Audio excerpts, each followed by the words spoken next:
देश की राजनीति में इस वक्त बड़ा बदलाव चुपचाप आकार ले रहा है। लोकसभा के बाद अब राज्यसभा की तस्वीर भी तेजी से बदल रही है। आम आदमी पार्टी में टूट, तृणमूल कांग्रेस में बगावत और अब ठाकरे गुट के भीतर बढ़ती बेचैनी ने विपक्षी इंडिया गठबंधन की मुश्किलें बढ़ा दी है। दूसरी तरफ बीजेपी की नेतृत्व वाला एनडीए धीरे धीरे उस आंकड़े की ओर बढ़ता दिख रहा है जो अब तक उसके लिए सपना माना जाता था। सवाल ये है कि क्या राज्यसभा में भी बीजेपी इतिहास रचने के करीब पहुंच चुकी है? तो दर्शकों, देखिए पूरी खबर हमारे इस खास रिपोर्ट में। जानकारी दे कि दिल्ली से लेकर मुंबई और कोलकाता तक सियासत का मौसम तेजी से बदल रहा है। विपक्षी दलों में उठ रही बगावत की लहर का सीधा फायदा भारतीय जनता पार्टी और एनडीए को मिलता दिखाई दे रहा है। राज्यसभा की 26 सीटों के लिए हुए चुनाव के नतीजों ने राजनीतिक गलियारों में नई चर्चा छेड़ दी है। इन 26 सीटों में से 19 सीटों पर एनडीए ने जीत दर्ज की है, जबकि इंडिया गठबंधन के खाते में सिर्फ 6 सीटें गई। एक सीट मिजोरम की क्षेत्रीय पार्टी के पास गई। इन नतीजों के बाद राज्यसभा में एनडीए का आंकड़ा बढ़कर 150 तक पहुंच गया है, जो पिछले कई वर्षों में उसकी सबसे मजबूत स्थिति मानी जा रही है। तो वही दर्शकों, राज्यसभा की कुल सदस्य संख्या 245 है और 2/3 बहुमत के लिए 163 सांसदों का समर्थन जरूरी होता है। यानी अब एनडीए उस ऐतिहासिक आंकड़े से महज 13 कदम दूर खड़ा है, जिसे वह आज तक हासिल नहीं कर पाया। राजनीतिक जानकार मानते हैं कि अगर आने वाले महीनों में मौजूदा घटनाक्रम इसी तरह जारी रहा तो राज्यसभा में शक्ति संतुलन पूरी तरह बदल सकता है। दर्शकों, इस बदलाव की शुरुआत आम आदमी पार्टी से हुई। राघव चड्ढा के नेतृत्व में पार्टी के 7 राज्यसभा सांसदों के एनडीए के साथ जाने के फैसले ने विपक्ष को बड़ा झटका दिया। इसके बाद पश्चिम बंगाल में ममता बनर्जी की तृणमूल कांग्रेस के भीतर भी राजनीतिक भूचाल आ गया। पार्टी के 3 राज्यसभा सांसदों के इस्तीफे के बाद अब इन तीनों सीटों पर उपचुनाव होना तय माना जा रहा है। अगर इन तीनों सीटों पर एनडीए कब्जा कर लेता है तो उसका आंकड़ा 153 तक पहुंच सकता है और तब 2/3 बहुमत सिर्फ 10 सीटें दूर रह जाएगा। तो वही दर्शकों, उधर महाराष्ट्र में भी राजनीतिक हलचल कम नहीं है।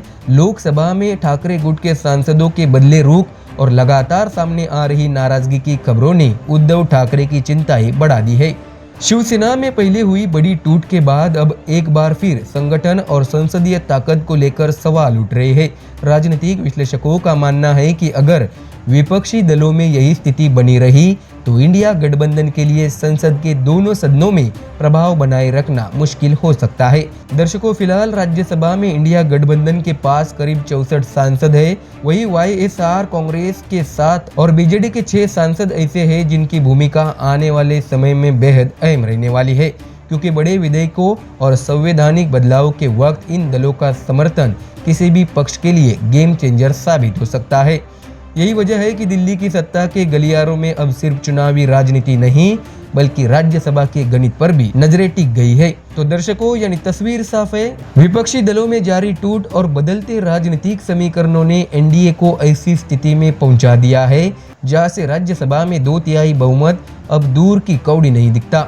अगर आने वाले महीनों में उपचुनाव और राजनीतिक घटनाक्रमों का रुख इसी दिशा में रहा तो भारतीय राजनीति का शक्ति संतुलन पूरी तरह बदल सकता है। ऐसे में राज्यसभा का ये गणित सिर्फ आंकड़ों की कहानी नहीं है बल्कि आने वाले राजनीतिक भविष्य का संकेत भी माना जा रहा है। अब देखना होगा कि विपक्ष अपनी घटती ताकत को संभाल पाता है या फिर एनडीए संसद के उच्च सदन में भी नया इतिहास रच देता है।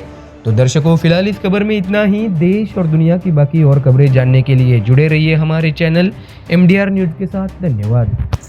महाराष्ट्र की राजनीति में एक बार फिर सियासी भूचाल आया हुआ है। शिवसेना यूबीटी के भीतर जारी उठापटक के बीच पार्टी प्रमुख उद्धव ठाकरे ने उन तमाम अटकलों पर बड़ा जवाब दिया है जिनमें दावा किया जा रहा था कि उनकी पार्टी कांग्रेस में विलय की तैयारी कर रही है। बागी सांसदों के आरोपों, पार्टी में बढ़ती बेचैनी और विपक्षी हमले के बीच उद्धव ठाकरे ने मंच से ऐसा पलटवार किया जिसने महाराष्ट्र की सियासत का तापमान और बढ़ा दिया है। दर्शकों, आपको बता दें कि मुंबई में शिवसेना के 60वें स्थापना दिवस समारोह का मंच हजारों कार्यकर्ताओं की मौजूदगी और बीच में खड़े उद्धव ठाकरे। पार्टी के भीतर बगावत की खबरों और 6 सांसदों के अलग रुख अपनाने के बाद पहली बार उद्धव ठाकरे इतने आक्रामक अंदाज में दिखाई दिए। तो वही उन्होंने साफ शब्दों में ये भी कहा कि शिवसेना किसी भी दल में विलय होने के लिए नहीं बनी है। उनका कहना था कि यह संगठन मराठी मानुष के अधिकारों, सम्मान और संघर्ष के लिए खड़ा किया गया था और उसका अस्तित्व किसी राजनीतिक समझौते के भरोसे नहीं है। दर्शकों बता दें कि उद्धव ठाकरे ने आगे कहा है कि 30 साल बीजेपी के साथ रहने के बावजूद हमने कभी शिवसेना का बीजेपी में विलय नहीं किया, तो कांग्रेस में विलय का सवाल ही नहीं उठता। दरअसल दर्शकों ये भी जानकारी दे कि हाल ही के दिनों में शिवसेना यूबीटी के बागी सांसदों ने पार्टी छोड़ने की वजह बताते हुए दावा किया था कि संगठन कांग्रेस के ज्यादा करीब जा रहा है और भविष्य में विलय जैसी स्थिति भी बन सकती है। लेकिन उद्धव ठाकरे ने इन आरोपों को न सिर्फ खारिज किया बल्कि इसे राजनीतिक अफवाह करार दिया। अपने संबोधन में उन्होंने कांग्रेस के साथ पुराने रिश्तों का भी जिक्र किया। उद्धव ने कहा कि राजनीतिक विरोध के बावजूद कांग्रेस ने कभी शिवसेना को खत्म करने की कोशिश उस तरह नहीं की जैसी आज उनके विरोधी कर रहे हैं। तो वही दर्शकों उद्धव ठाकरे ने कहा कि उनका आधा राजनीतिक जीवन कांग्रेस के खिलाफ संघर्ष में बीता है। उन्होंने माना कि कांग्रेस ने कई बार मुश्किलें पैदा की, नेताओं को तोड़ने की कोशिश भी की, लेकिन इसके बावजूद कुछ राजनीतिक मर्यादाएं भी बनी रही। यही नहीं दर्शकों, उन्होंने बीजेपी और एकनाथ शिंदे गुट पर भी तीखा हमला बोला। उद्धव का कहना था कि आज कुछ लोग लगातार यह प्रचार कर रहे हैं कि शिवसेना यूबीटी कांग्रेस में चली जाएगी, जबकि वास्तविकता इसके बिल्कुल उलट है। उद्धव ठाकरे ने बताया कि अब तो बीजेपी ही मिंदे में विलय हो जाएगी। अपने लोग नहीं मिलते तो हमारे लोगों को क्यों भगाते हो। दर्शकों जानकारी दे कि स्थापना दिवस के मंच से उद्धव ठाकरे ने पार्टी नेतृत्व को लेकर भी बड़ा बयान दिया। उन्होंने कहा है कि अगर कार्यकर्ताओं को लगता है कि उनके खिलाफ लगाए गए आरोप सही है तो वह शिवसेना प्रमुख का पद छोड़ने के लिए भी तैयार है। हालांकि इसके साथ उन्होंने एक स्पष्ट संदेश भी दिया कि पार्टी किसी बाहरी ताकत या बागी समूह के हाथों में नहीं सौंपी जाएगी। ऐसे में दर्शकों उद्धव ने बागी सांसदों के उस आरोपों का भी जवाब दिया जिसमें कहा गया था कि पार्टी प्रमुख अपने नेताओं और सांसदों से मुलाकात नहीं करती। इस पर उद्धव ने सवाल उठाते हुए कहा है कि अगर वह लोगों से नहीं मिलते तो फिर वही सांसद चुनाव जीतकर संसद तक कैसे पहुंचे। उन्होंने पार्टी के साथ खड़े 4 सांसदों की तारीफ करते हुए कहा कि इन नेताओं ने राष्ट्रीय स्तर पर शिवसेना की आवाज को मजबूती से उठाया है और कठिन समय में संगठन का साथ नहीं छोड़ा। ऐसे में दर्शकों अगर राजनीतिक विश्लेषकों की माने तो यह बयान सिर्फ बागी सांसदों को जवाब नहीं बल्कि आने वाले स्थानीय निकाय और विधानसभा चुनाव से पहले संगठन को एकजुट रखने की रणनीति भी है। एक तरफ शिंदे गुट लगातार शिवसेना यूबीटी में और टूट की संभावनाओं का दावा कर रही है, वहीं दूसरी तरफ उद्धव ठाकरे अपने कार्यकर्ताओं को यह भरोसा दिलाने की कोशिश कर रहे हैं कि पार्टी अभी भी मजबूती से खड़ी है। ऐसे में तो कुल मिलाकर शिवसेना के स्थापना दिवस का मंच केवल जश्न का मंच नहीं रहा बल्कि यह शक्ति प्रदर्शन, जवाबी हमला और राजनीतिक संदेश देने का बड़ा अवसर बन गया। कांग्रेस में विलय की अटकलों को खारिज करते हुए उद्धव ठाकरे ने साफ कर दिया है कि लड़ाई अभी खत्म नहीं हुई है। लेकिन सवाल यही है, क्या उनके इस आक्रामक रुख से पार्टी में मची बगावत थमेगी या महाराष्ट्र की राजनीति में सियासी घमासान अभी और तेज होगा। तो दर्शकों फिलहाल इस खबर में इतना ही। देश और दुनिया की बाकी और खबरें जानने के लिए जुड़े रहिए हमारे चैनल MDR न्यूज के साथ। धन्यवाद। महाराष्ट्र की राजनीति में इस वक्त सियासी तूफान अपने चरम पर है। एक तरफ उद्धव ठाकरे की शिवसेना यूबीटी पर ऑपरेशन टाइगर का दबाव बढ़ता जा रहा है, जहां उनके कई सांसदों के बगावती तेवर खुलकर सामने आ चुके हैं। वहीं दूसरी तरफ मुंबई महानगर पालिका में भी उद्धव गुट को बड़ा झटका लगा है। पार्टी के एक नगर सेवक की सदस्यता खत्म हो गई है। सवाल ये है कि क्या उद्धव ठाकरे के सामने राजनीतिक संकट और गहरा होता जा रहा है। तो दर्शकों देखिए हमारी ये खास रिपोर्ट। जानकारी दे कि कभी महाराष्ट्र की राजनीति में सबसे मजबूत क्षेत्रीय ताकत मानी जाने वाली उद्धव ठाकरे की शिवसेना यूबीटी इन दिनों एक के बाद एक झटकों का सामना कर रही है। विधानसभा के बाद अब लोकसभा और स्थानीय निकायों तक राजनीतिक चुनौतियां पार्टी का पीछा नहीं छोड़ रही है। पहले पार्टी के 6 सांसदों के बागी रुख ने सियासी गलियारों में हलचल मचा दी है और अब मुंबई महानगर पालिका में भी पार्टी को बड़ा नुकसान उठाना पड़ा है। बता दें कि मुंबई महानगर पालिका की महासभा में उस समय राजनीतिक माहौल गर्म हो गया जब कांजूर मार्ग के वार्ड नंबर 111 से निर्वाचित शिवसेना यूबीटी के नगर सेवक दीपक सावंत की सदस्यता समाप्त होने की घोषणा की गई। कारण बना उनका ओबीसी जाति प्रमाण पत्र, जिसे जाति प्रमाण पत्र जांच समिति ने अमान्य घोषित कर दिया है। चूंकि दीपक सावंत आरक्षित ओबीसी सीट से चुनाव जीत कर आए थे, इसलिए प्रमाण पत्र रद्द होते ही उनकी सदस्यता भी स्वतः समाप्त हो गई। महापौर रितु तावड़े ने सदन में आधिकारिक तौर पर इन फैसलों की जानकारी दी, जिसके बाद राजनीतिक बहस और तेज हो गई। जानकारी दी कि दीपक सावंत की सदस्यता समाप्त होने का असर सीधे बीएमसी की राजनीतिक गणित पर पड़ा है। इससे पहले शिवसेना यूबीटी के 65 नगर सेवक थे, लेकिन अब यह संख्या घटकर 64 हो गई है। दर्शकों, ऐसे समय में जब पार्टी पहले ही संगठनात्मक चुनौतियों से जूझ रही है, स्थानीय निकाय में यह कमी भी उद्धव ठाकरे के लिए चिंता का विषय बन गई है। राजनीतिक जानकार मानते हैं कि मुंबई में पार्टी की पकड़ बनाए रखना उद्धव ठाकरे के लिए बेहद अहम है, क्योंकि बीएमसी में शिवसेना यूबीटी की सबसे बड़ी राजनीतिक ताकत माना जाता रहा है। ऐसे में दिलचस्प बात यह है कि इसी मामले में एआईएमआईएम के नगर सेवक शमीर रजमान पटेल का नाम भी सामने आया। उनका ओबीसी प्रमाण पत्र भी जांच समिति ने अमान्य घोषित किया था। हालांकि शमीर पटेल को अदालत से अंतरिम राहत मिल गई है। कोर्ट ने जांच समिति के आदेश पर फिलहाल रोक लगा दी है, जिसके चलते वे अगले आदेश तक अपने पद पर बने रहेंगे। यानी जहां एआईएमआईएम को राहत मिली, वही शिवसेना यूबीटी को सीधा राजनीतिक नुकसान झेलना पड़ा। तो वही दर्शकों, उधर दूसरी तरफ ऑपरेशन टाइगर की चर्चा लगातार तेज हो रही है। दावा किया गया है कि शिवसेना यूबीटी के 6 सांसद पार्टी नेतृत्व से नाराज है और वे अलग राजनीतिक रास्ता अपनाने की तैयारी में है। इन घटनाक्रमों ने उद्धव ठाकरे की मुश्किलें और बढ़ा दी है। पार्टी के भीतर असंतोष की खबरें, सांसदों की नाराजगी और अब स्थानीय निकाय में सीट का नुकसान, ये सभी घटनाएं मिलकर विपक्षी दलों को हमला करने का नया मौका दे रही है। ऐसे में दर्शकों, राजनीतिक विश्लेषकों का मानना है कि यह सिर्फ एक सीट का मामला नहीं है, बल्कि यह उस बड़े राजनीतिक दबाव की तस्वीर है जिसका सामना इस समय उद्धव ठाकरे कर रहे हैं। एक तरफ संगठन को एकजुट रखने की चुनौती है, दूसरी तरफ विपक्ष लगातार उनकी राजनीतिक ताकत को कमजोर करने की कोशिश में जुटा हुआ है।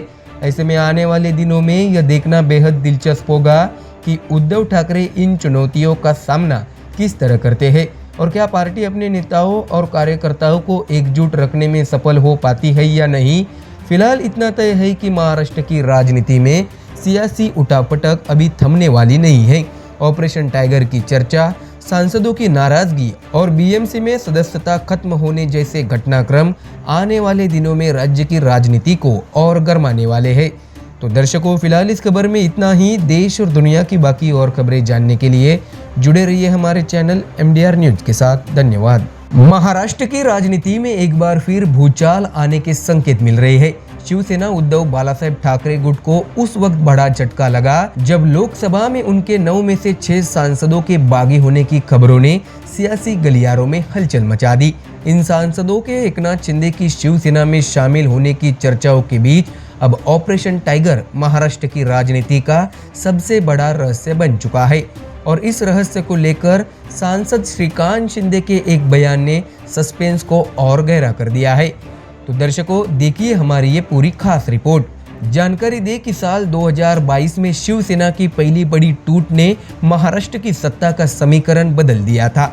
अब करीब 4 साल बाद एक बार फिर ठाकरे गुट पर दूसरी बड़ी राजनीतिक चोट की चर्चा हो रही है। खबर है कि लोकसभा में उद्धव ठाकरे के 9 सांसदों में से 6 सांसद अलग गुट बनाकर मुख्यमंत्री रह चुके और वर्तमान में उप मुख्यमंत्री एकनाथ शिंदे की नेतृत्व वाली शिवसेना का दामन थाम सकते हैं। दिल्ली से लेकर मुंबई तक इस पूरी कवायद को ऑपरेशन टाइगर नाम दिया जा रहा है, लेकिन इस ऑपरेशन की असली कहानी क्या है, यह अभी तक पूरी तरह सामने नहीं आई है। ऐसे में जानकारी दे कि इस बीच शिवसेना सांसद श्रीकांत शिंदे का एक बयान राजनीतिक चर्चाओं का केंद्र बन गया है। एक टीवी चैनल को दिए इंटरव्यू में जब उनसे सीधे सवाल पूछा गया कि क्या ऑपरेशन टाइगर सफल हो चुका है, तो उन्होंने न तो इसका खंडन किया और न ही पुष्टि की। उन्होंने सिर्फ इतना कहा कि 16 और 17 जून को वे दिल्ली में नहीं बल्कि अपने गांव में थे। लेकिन इसके बाद जो बात उन्होंने कही उससे सियासी हलकों में हलचल और बढ़ा दी है। श्रीकांत शिंदे ने कहा है कि अगले 2 दिनों में ऑपरेशन टाइगर की सारी बातें ऑन रिकॉर्ड सामने आ जाएंगी। यानी संकेत साफ है कि पर्दे के पीछे कुछ बड़ा जरूर पक रहा है। ऐसे में दर्शकों, दिलचस्प बात यह है कि आज मुंबई में दोनों शिवसेनाओं का स्थापना दिवस मनाया जा रहा है। एक तरफ उद्धव ठाकरे अपनी ताकत दिखाने की कोशिश करेंगे, तो दूसरी तरफ एकनाथ शिंदे की सभा पर पूरे राज्य की नजरें टिकी हुई है। सबसे बड़ा सवाल ये है कि क्या मंच से बागी सांसदों की एंट्री होगी? क्या ऑपरेशन टाइगर का औपचारिक खुलासा किया जाएगा, या फिर अगले 48 घंटों में महाराष्ट्र की राजनीति कोई नया मोड़ लेने वाली है? इन सवालों के जवाब फिलहाल सस्पेंस में है। ऐसे में दर्शकों, स्थापना दिवस के मौके पर श्रीकांत शिंदे ने यह भी दावा किया है कि बालासाहेब ठाकरे की विचारधारा को आगे बढ़ाने का काम आज एकनाथ शिंदे कर रहे हैं। उन्होंने ये भी कहा है कि शिवसेना अब उन इलाकों तक पहुंच रही है जहां पहले पार्टी का कोई खास जनाधार नहीं था। संगठन लगातार विस्तार कर रहा है और राज्य के कोने कोने में नई ताकत हासिल कर रहा है।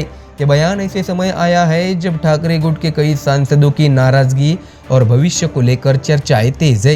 राजनीतिक विश्लेषकों के सामने सबसे बड़ा सवाल यही है कि आखिर वे सांसद जो मशाल चुनाव चिन्ह पर और उद्धव ठाकरे के नेतृत्व में जीतकर सांसद पहुंचे थे, वे महज 2 साल के भीतर अलग रास्ता चुनने की स्थिति में क्यों पहुंचे? क्या यह सिर्फ राजनीतिक भविष्य की चिंता है?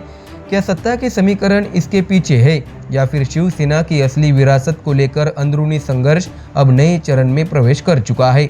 इन सवालों के जवाब आने वाले दिनों में महाराष्ट्र की राजनीति की दिशा तय कर सकते हैं। तो दर्शकों, फिलहाल महाराष्ट्र की राजनीति में ऑपरेशन टाइगर सबसे बड़ा चर्चा का विषय बना हुआ है।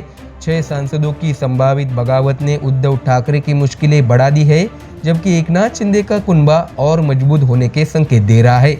अब सबकी नज़र अगले 2 दिनों पर है, क्योंकि श्रीकांत शिंदे का दावा है कि ऑपरेशन टाइगर की पूरी कहानी जल्द सामने आएगी। ऐसे में देखना दिलचस्प होगा कि यह सिर्फ राजनीतिक अटकल साबित होती है या फिर महाराष्ट्र की राजनीति में एक और बड़ा अध्याय लिखने जा रहा है। तो दर्शकों, फिलहाल इस खबर में इतना ही। देश और दुनिया की बाकी और खबरें जानने के लिए जुड़े रहिए हमारे चैनल MDR न्यूज के साथ। धन्यवाद।